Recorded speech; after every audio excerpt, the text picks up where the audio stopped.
పిల్లలు ఈరోజు గత శనివారం జరిగినటువంటి రచ్చబండ పద్యాలాపన కార్యక్రమంలో మన సుహాన పద్యాలాపన కార్యక్రమంలో పాల్గొని విజేతగా నిలిచినందుకు 500 రూపాయలు బహుమతి ఇవ్వడం జరిగింది. రచ్చబండ తెలుగు కూటమి నిర్వాహకులకు ధన్యవాదాలు మన పాఠశాల తరఫున తెలియజేస్తూ ఉన్నాము.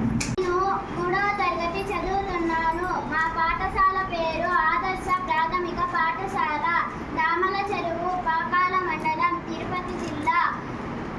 శుభములు నందని చదువును అభినయమును రాగరసము నందని పాటల్ గుబగుబలు లేని కూటమి సభమెచ్చని మాటలెల్లా చెప్పన సుమతి. రెండవ పద్యం. ఇంత బయట నేడు ఇంగ్లీషు సడి తప్ప ఇంటి భాష పలకరింపు లేదు.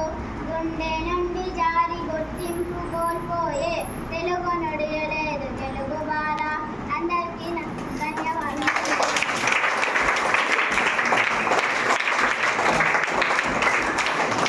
మీరు కూడా ఇదే స్ఫూర్తితో పద్యాలాపనే కాదు అన్ని సబ్జెక్టులు ఆ విధంగా నేర్చుకోవాలని చెప్పి కోరుకుంటున్నాం.